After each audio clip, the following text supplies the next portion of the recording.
The child pawn of Europe history often reserves its grandest memorials for kings, conquerors, and emperors, those who carved borders with armies and imposed their names upon the centuries.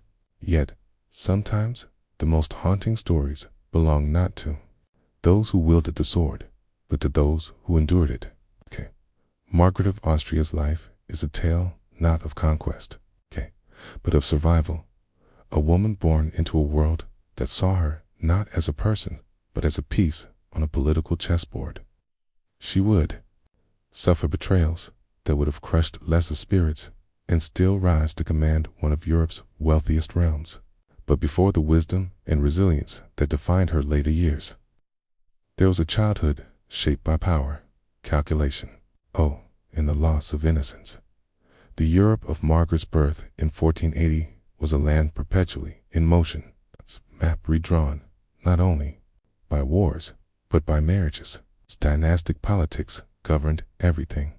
A single wedding could realign centuries of hostility, and a single annulment could plunge kingdoms back into bloodshed. In this world, children of royal blood were not so much sons and daughters as diplomatic weapons. A daughter was a treaty wrapped in silk, her womb a future battlefield of alliances and heirs. And among all the noble houses of Europe, few were more ambitious than the Habsburgs. Margaret entered this storm as the daughter of Maximilian I, soon to be Holy Roman Emperor, and Mary of Burgundy, heiress to one of the richest dominions in Europe, the Burgundian Netherlands, stretching across modern Belgium, Holland, and parts of northern France was no ordinary inheritance. It was a jewel of trade and culture, its cities thriving on commerce, its courts brimming with art, music, and learning. To possess Burgundy was to command both wealth and prestige, and thus, from the moment Margaret first cried in the cradle, she was more than a child. She was a bargaining chip coveted by kings. Her mother died when Margaret was only 2, leaving her father desperate to secure Burgundy against French aggression. France loomed as a constant shadow, coveting the territories Maximilian now held in his daughter's name. The solution was as old as politics itself: bind enemies through marriage. At just 3 years old, Margaret was betrothed to Charles, the future King of France. The arrangement was no fairy tale, it was insurance. A toddler became the living guarantee of peace between 2 of Europe's great powers by the time she was 10. Margaret's fate was sealed. She was sent across the border into France to be raised in the glittering yet treacherous environment of the French court. There, in the gilded halls of Amboise in Paris, she was not simply a child growing into girlhood. She was already a queen in training, a hostage of diplomacy wrapped in velvet. The French court was both dazzling and dangerous. Ceremonies shimmered with silks and jewels, but beneath every bow and smile lurked hidden blades of ambition. Here, Margaret was trained to become the perfect consort. She studied languages, courtly etiquette, music, and the subtler arts of diplomacy. She learned how to weigh the silences between words, how to distinguish true allies from those who only pretended loyalty. In effect, she was being groomed not just to marry a king, but to embody the peace of 2 nations. Imagine Billy, 12, speaking French like a native, moving through the polished rituals of court life with a grace beyond her years. Chroniclers recorded that, even as a child, she displayed a composure unusual for her age, and an intelligence that startled her tutors. Yet, behind the silken lessons and flattering words lay the stark truth: Margaret was a political hostage. Presence at the French court was less about preparing her for the throne than about ensuring her father's good behavior. She was a pawn, dressed as a queen. It was an existence at once privileged and precarious. She dined at lavish banquets, listened to the finest music of the age, and walked galleries adorned with tapestries worth more than villages. Yet every step she took was shadowed by knowledge, though she may not yet have had the words for it, that her life was not her own. She was a living contract between 2 powers. valuable only as long as she served their interests. For 7 years, Margaret lived in this gilded cage, believing her destiny was to reign as Queen of France. She gave herself to the role with the earnestness of a child who does not yet know the cruelty of politics. She adapted fully to French customs, her Burgundian origins fading beneath the identity of a future French queen. But already, forces beyond her control were shifting beneath the polished floors of the court. And so, before Margaret had even reached adolescence, the stage was set. A girl whose life had been stolen before she could define it, molded into a queen to be, and yet entirely dependent on the whims of others. She had entered France as a child pawn in a game far older than herself. She did not yet know it, but the first betrayal, the first shattering of her world, was already drawing near. Betrayed by France for 7 years, Margaret of Austria lived in expectation of a crown. The French courtiers had raised her not as a guest, but as their future queen, and she embraced that role with the eagerness of a girl who believed her destiny had been written in gold. She spoke their language flawlessly, carried herself with a dignity that made her seem older than her years, and moved through the rituals of the court as though born to them. To the watching world, the marriage of Margaret to King Charles VIII was certain an alliance carved into stone. But in Europe, stone could turn to sand overnight by the winter of 1491. Margaret was only 11 years old when the foundation of her entire future collapsed. King Charles, the man she had been promised to since she was a toddler, abruptly broke the betrothal. He would not marry Margaret at all. Instead, he wed Anne of Brittany, heiress to the strategically vital Duchy of Brittany. The reasoning was brutally simple. The Habsburgs were powerful, yes, but Brittany was an immediate prized, independent duchy France had long sought to absorb. By marrying Anne, Charles secured not only a bride, but also her lands, tightening his grip on the French kingdom. Margaret was sacrificed to strategy, cast aside like an outdated treaty. The humiliation was total. In one move, Margaret's carefully nurtured future as Queen of France was reduced to ashes. The young girl who had been paraded as a living symbol of peace now found herself unwanted. Her position at court an embarrassment. Courtiers who had once bowed and fawned now turned their eyes away. Whispers rippled through the corridors, pity from some, disdain from others. To the French, she was no longer the promise of stability, but the awkward reminder of a discarded alliance. Her departure from France was a slow, public undoing. Accounts describe the return journey as a procession of shame. For 7 years, she had been molded into a queen, only to be returned like a broken object to her father. One can imagine the 11-year-old Margaret sitting in her carriage, her silks suddenly feeling heavy with disgrace, watching the countryside blur past. Already aware that she had become a symbol of betrayal, at home there was little comfort. Maximilian, her father, was outraged at French treachery, but pragmatic as ever. He raged, yes, but not on Margaret's behalf. His fury was about politics, about the insult to Habsburg honor. To him, this was not his daughter's tragedy, but a setback in his larger strategies. Plans for her remarriage began almost immediately, as though she were a chess piece to be picked up and placed elsewhere on the board. For Margaret, the lesson was brutal and unforgettable.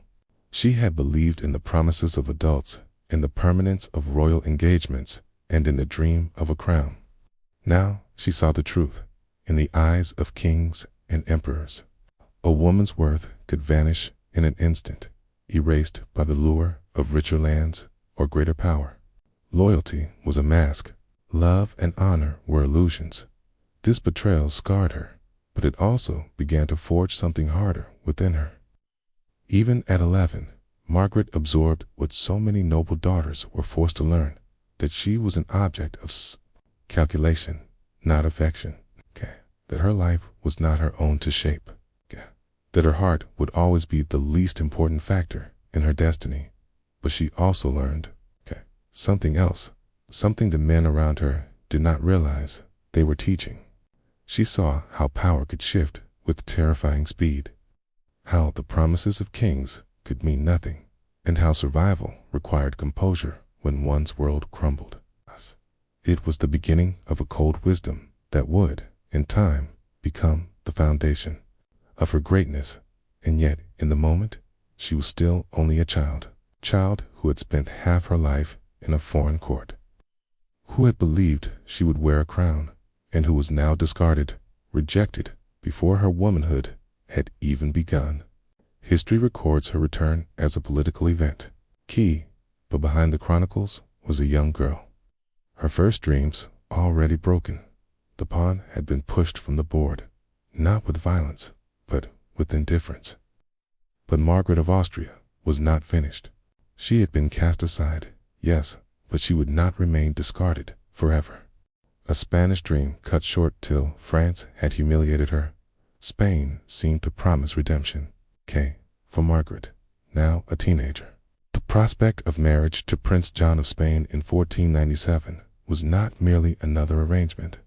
It was the chance to step back into the destiny she had once believed was hers, to be a queen. The match was of monumental significance. John was the only son of Ferdinand of Aragon and Isabella of Castile, the Catholic monarchs whose marriage had unified Spain into a rising power. With his future bride, Margaret, daughter of the Habsburg emperor to-be. Their marriage symbolized the union of two dynasties that, if successful, would dominate Europe. Chroniclers wrote that this alliance was nothing less than the promise of a new empire stretching from the Atlantic to the Alps. For Margaret, it was more personal. Spain welcomed her not as a cast-off, but as the jewel of a brilliant alliance.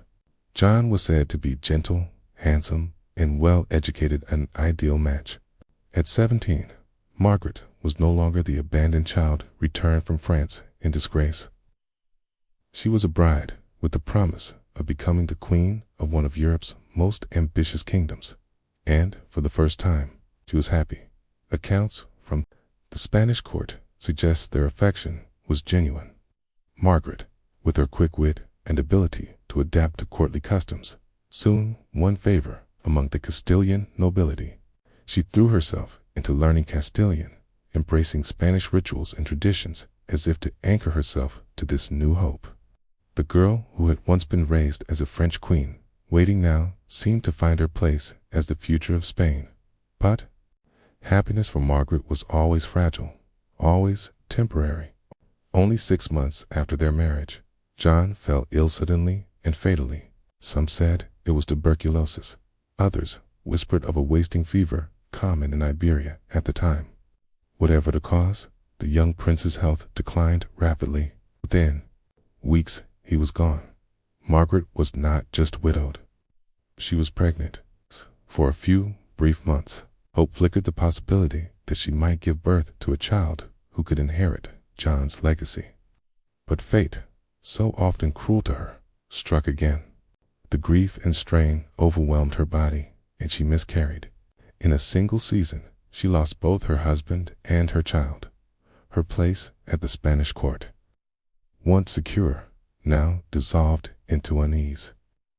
Nobles who had once courted her favor began to look away, whispering that she was unlucky, cursed even. Widow without a child to secure her position was of little use in the ruthless calculations of dynastic politics. Superstitions, always quick to rise in moments of tragedy, clung to her like shadows. Some at court muttered that she carried misfortune wherever she went. The weight of loss pressed down on her with a new intensity. At barely 18, she had buried her first true companion and lost her chance at motherhood. Letters from this time, preserved in Habsburg archives, revealed her despair. She wrote of feeling abandoned by both God and men, questioning what sins she had committed to deserve such relentless suffering. She asked whether she was destined only to bring ruin to those closest to her, and yet Something inside Margaret shifted in this darkness. She began to read, to think, to question. Philosophy and theology became her refuge, the ink of books, a balm against sleepless nights. She immersed herself in the writings of classical thinkers and the teachings of the church, wrestling with the mysteries of suffering and fate. Happiness seemed denied to her, then perhaps knowledge could provide what life withheld. The experience left her scarred, but also tempered like iron through fire. From France, she had learned betrayal. From Spain, she learned loss. And though she was still young, still vulnerable, the foundations of the woman she would become, the regent, the diplomat, the survivor, were beginning to form. Margaret left Spain not as a triumphant queen, but as a grieving widow. Yet history would later show that this devastation, like the humiliation in France before it, was not the end of her story. It was another chapter in the forging of her resilience. Though fate seemed determined to crush her, Margaret of Austria would again rise, reshaped by sorrow and ready to face the next trial.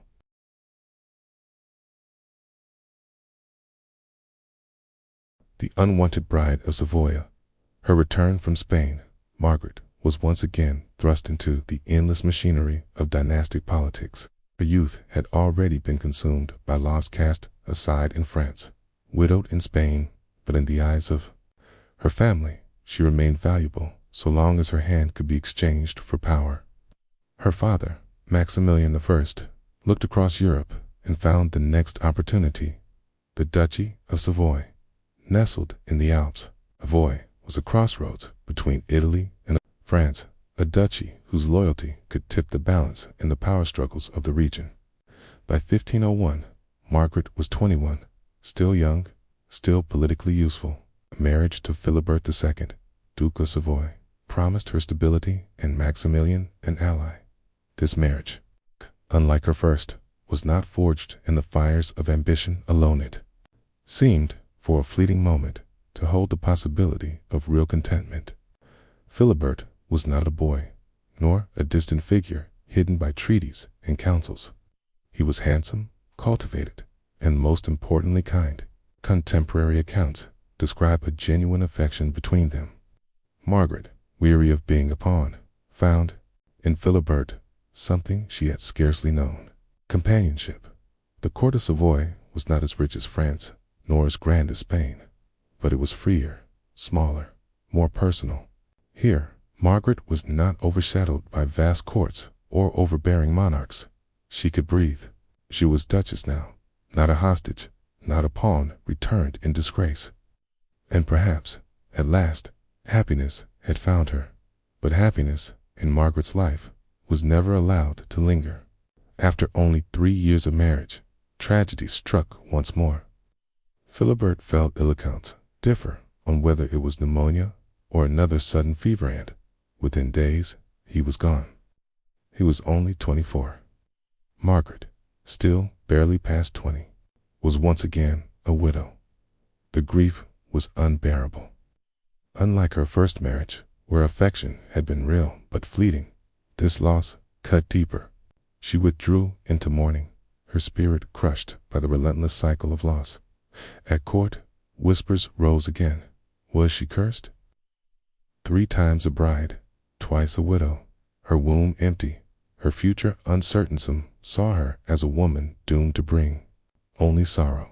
But Margaret, though broken by grief, did not collapse. Instead, she turned inward, reshaping her life in ways that no one, not even her father, could fully control. She began to surround herself with scholars, poets, and artists, transforming her sorrow into patronage. She founded the beginnings of what would later become her court of Macallan, a center of learning and refinement in the Low Countries. She cultivated music, painting, literature, and philosophy, immersing herself in ideas even as she wore black for her husband. She also began to write poetry, raw, honest verses that revealed the depths of her anguish. In them, Margaret poured out her bitterness toward fate, her longing for peace, and her defiance against the cruelty of fortune. One of her surviving poems ends with the haunting refrain, "Fortune, what more can you do to me?" These were not the empty musings of a courtly lady, but the cries of a woman who had faced betrayal, loss, and widowhood before her 25th birthday. It was in Savoy that the shape of her future truly began to emerge. No longer simply a pawn of men, Margaret was learning how to wield the power of her own through culture, through intellect, and soon through politics. She had seen the fragility of alliances and the falsehood of promises. She had lost crowns, husbands, and children, and yet she endured. The young Duchess of Savoy, widowed yet again, stood at the edge of despair. But fate, which had taken so much from her, was about to thrust her into an unexpected role. Her trials had forged a resilience that no court, no king, and no emperor could have anticipated, for Europe was shifting once more.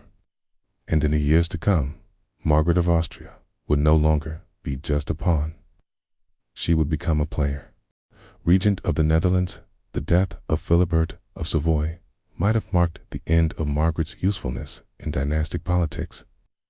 3 marriages, 3 devastations, and no surviving children, for many women of her station, that would have been the quiet conclusion of a tragic tale. Yet history had another path for her. What seemed like the end of her role as a pawn was, in truth, the beginning of her transformation into one of Europe's most skilled rulers. In 1506, fate hand, family strategy brought Margaret back to the Netherlands.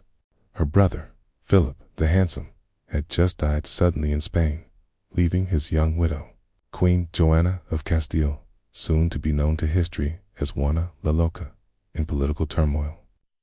His death also left behind 6 children, heirs to a sprawling and precarious inheritance that stretched from the Low Countries to Spain and beyond. Someone had to govern the Netherlands in their name. Someone trusted by both the Habsburg family and the local nobility. The choice fell on Margaret. Thus, at 26, she was summoned not as a pawn, but as a ruler, appointed by her father, Emperor Maximilian. She became regent of the Netherlands, guardian of her brother's children, and steward of one of Europe's wealthiest territories. The task was daunting. The Burgundian Netherlands were no simple domain.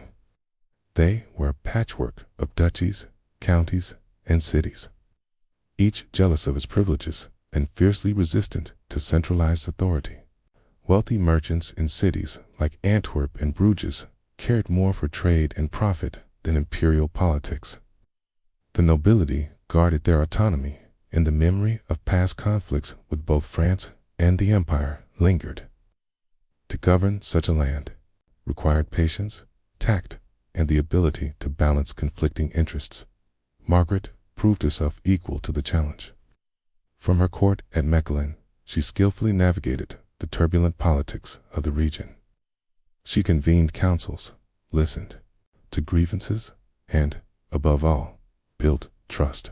Unlike her father, Maximilian, whose heavy-handed approach often alienated the Dutch nobility, Margaret understood the value of compromise. She knew when to yield, when to flatter, and when to stand firm. Her court became not only a political center, but also a cultural beacon. Margaret surrounded herself with poets, humanists, and artists, turning Mechelen into one of the most vibrant intellectual courts in Europe. She collected books, manuscripts, and paintings, and her patronage attracted talents who would help shape the Northern Renaissance. Politics and art intertwined. Her cultivation of culture was both a genuine passion and a subtle means of strengthening her authority. Yet, Margaret was no mere figurehead. When war threatened, she proved capable of hard diplomacy. In 1508, she represented her father in the League of Cambrai, a grand alliance against Venice, negotiating alongside kings and cardinals as an equal. Later, she would confront France itself, the nation that had once humiliated her, across the negotiating table, securing peace for her territories with a steadiness born from the betrayals of her youth. Her personal sorrows had hardened her into a ruler who who understood both the cruelty of fortune and the necessity of endurance. Unlike the man around her, who often governed with arrogance or impatience, Margaret wielded power with subtlety. She knew when to bend so as not to break. She knew the cost of failure, and she governed not for glory, but for survival of her family's legacy and of the children entrusted to her care. Those children were not ordinary wards. Among them was a boy who would grow into one of the most powerful rulers in European history, Charles of Ghent, the future Charles V, Holy Roman Emperor and King of Spain. It was Margaret who raised him, educated him, and instilled in him the lessons of statecraft. Her influence on Charles would ripple across Europe for decades, shaping the course of empires. Thus, from widowhood and sorrow, Margaret rose as something almost unheard of in her time, a woman governing in her own right, wielding authority not as a temporary placeholder, but as a ruler respected in her own capacity. The child pawn had become a queen in all but name, regent whose intelligence and resilience made her indispensable. But Europe was never still. The ambitions of France, the pressures of Spain, the unrest of the Low Countries all swirled around her, and Margaret, steady in her black widow's gowns, would hold her court together through storms that would have undone lesser rulers for the first time. She was no longer a victim of fortune, she was its master. Guardian of an emperor from her court at Mechalon, Margaret of Austria presided over more than a duchy. She presided over the future of Europe. The 6 children of her late brother Philip and Queen Joanna of Castile were entrusted to her care. Among them was Charles, a quiet, solemn boy who would one day inherit more crowns than any ruler before him. To raise such heirs was no simple task. Their mother, Joanna, remained in Spain, locked in a spiral of grief and instability after Philip's death. Their grandfather, Emperor Maximilian, was distant and often distracted by his endless wars and schemes. Thus, it fell to Margaret, the twice widowed duchess, who had known only loss and betrayal, to be the steady hand in their upbringing. She took the role with a seriousness born of her own scars. If fate had denied her children of her own, she would make these children her legacy. She oversaw their tutors, their studies, their moral instruction, ensured they were raised not as pampered nobles, but as heirs to a vast, precarious empire.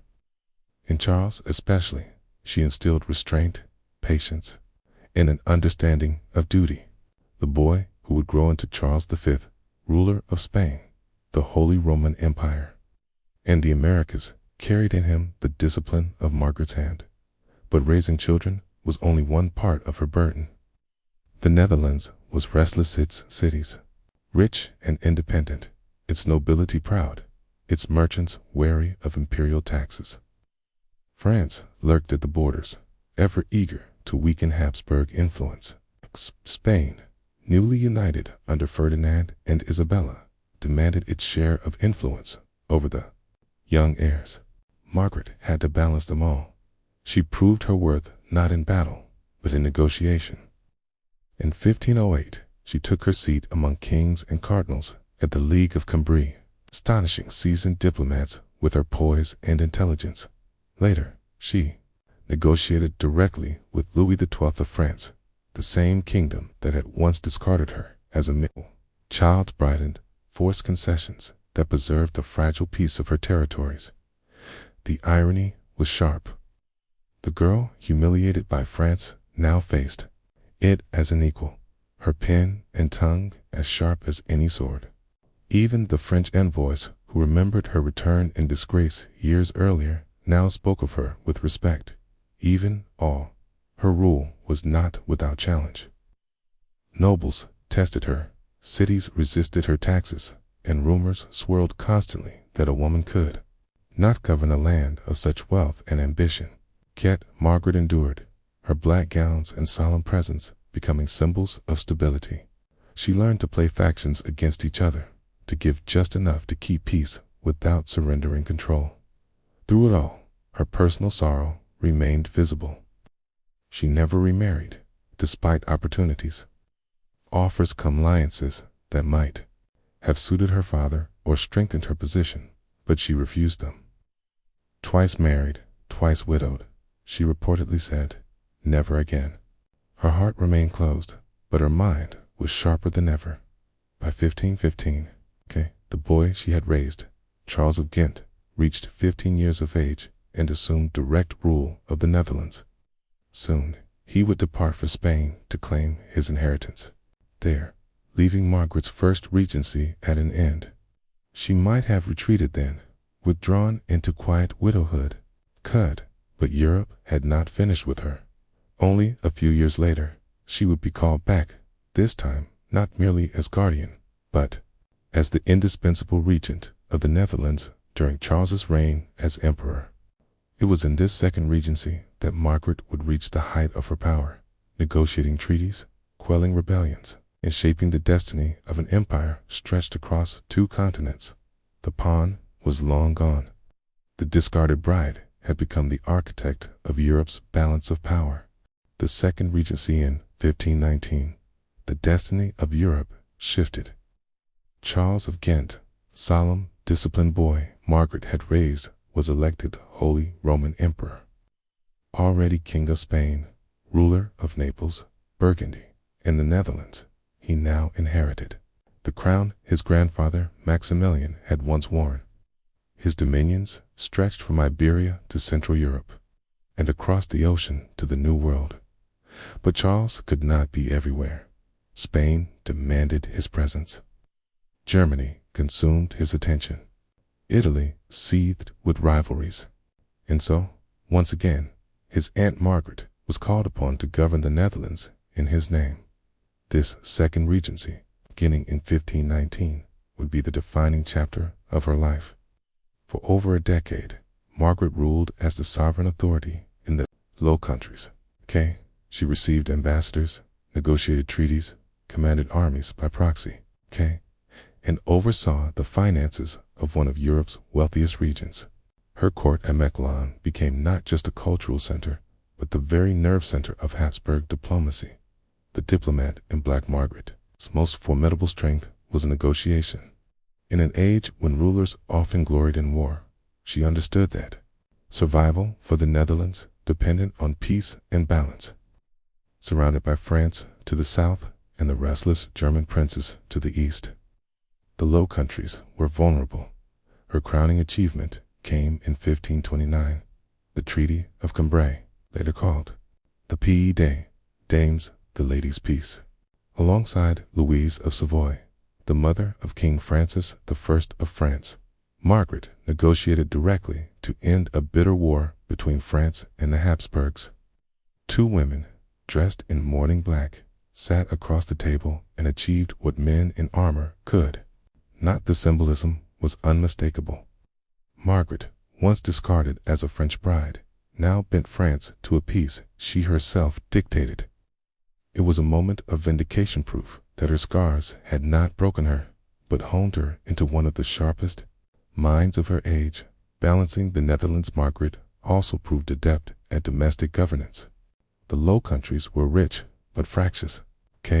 Their merchants resentful of imperial taxes, their nobles jealous of their privileges. Margaret knew she could not rule by force alone.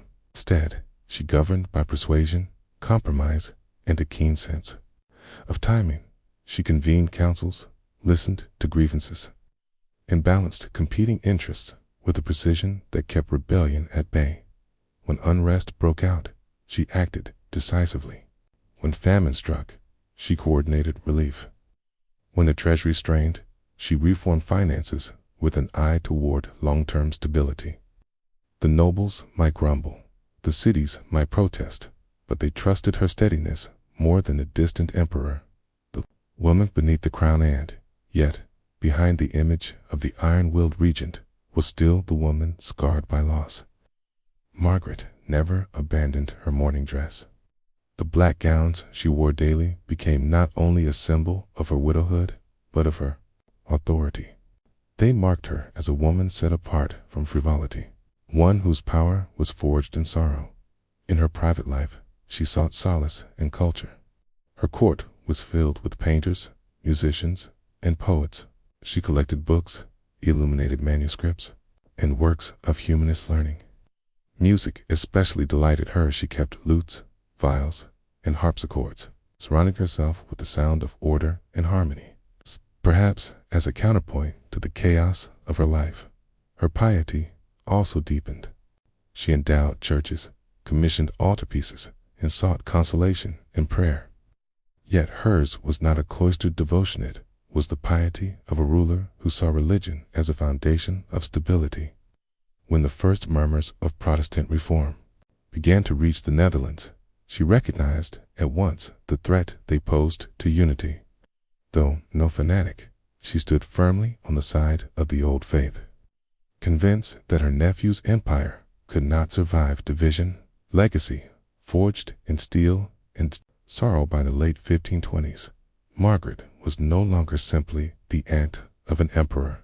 She was a stateswoman in her own right, known across Europe as one of the finest negotiators of her time. Ambassadors feared and admired her sharp intelligence. Kings and emperors relied on her counsel. The people of the Netherlands, though often restless under taxation, respected her as a steady hand in turbulent times. She had begun life as a pawn, traded, discarded, widowed, mocked. But here, at the height of her regency, she was the very opposite, a queen in all but name. The woman who held together a fragile empire with nothing more than her wit, her will, and her black widow's gowns. Her reign was nearing its close, though she did not yet know it. In 1530, illness would take her suddenly, ending a life defined by endurance. But before death claimed her, Margaret of Austria secured peace for her lands, safeguarded her nephew's inheritance, and left behind a court that gleamed as one of the jewels of the Renaissance. She had entered history as a discarded child bride. She left it as one of the most formidable women of her age. The last years, by the late 1520s, Margaret of Austria had become something extraordinary in the eyes of Europe, a woman whose authority was not borrowed, but earned. For over a decade, she had guided the Netherlands through wars, treaties, and unrest, and her name had become synonymous with balance and diplomacy. Yet, even for her, time was running short. The regent's final tasks, her last great act of statecraft, was the Treaty of Cambrai in 1529, the Ladies' Peace. By then, she was already unwell. Persistent illness, perhaps linked to her long history of fragile health, sapped her strength. Yet, she carried through the negotiations with her usual composure, securing peace between France and her nephew Charles V for the Netherlands. Weary of the endless drain of war, this treaty was a reprieve. For Margaret, it was the crowning achievement of her career, but her body could no longer endure the burdens of rule. In late 1530, she was struck by a sudden infection in her foot, what sources suggest may have been gangrene. Physicians, desperate to save her, proposed amputation, but Margaret refused. She had seen enough of pain in her life, and she would not meet death in pieces. She prepared herself calmly, as she had prepared for every trial before. The testament of a widow in her final days, Margaret dictated her will, a remarkable document that reflected both her personal piety and her political foresight. She asked to be buried in Brünn, in the church she had built for herself and her beloved late husband, Philibert of Savoy. It was there, beside him, that she wished to rest, faithful in death to the marriage that had brought her her briefest happiness. She left gifts to churches, to her household, to the poor. She ordered her books and manuscripts to be preserved, her collections of art to be protected. Always practical, she ensured that her servants would not be forgotten, that her court would not dissolve into chaos after her passing to Charles, her nephew, and now emperor of half the known world. She left not riches, but something far more lasting, the memory of her example. The discipline she had instilled in him as a child, the lessons of patience and compromise, would remain with him long after her death. Death of the Regentin, December 1st, 1530. Margaret of Austria died at the age of 50. Her passing was met with solemn grief in the Netherlands. The black-gowned widow who had ruled them for nearly a generation was gone. Merchants, nobles, and commoners alike recognized that she had been their shield against the storms of European politics. Her funeral was fittingly grand, though she had asked for simplicity. She was laid to rest at Brou, where the marble effigies of herself and Philibert still lie, carved with tender realism, the widowed duchess beside the husband she had loved and lost so young. Legacy Margaret's death closed a chapter not only in her own life, but in the history of the Habsburg Netherlands. Few women of her age wielded such sustained political power, fewer still with such skill. She was remembered as La Grande Tante, great aunt of the Habsburg dynasty, a woman who turned her personal sorrows into strength for her family's empire. Historians would later call her one of the most capable female rulers of the Renaissance. Her name spoken alongside Isabella of Castile and Catherine de' Medici. Unlike them, however, Margaret had no throne, no crown, no dynastic children to secure her place.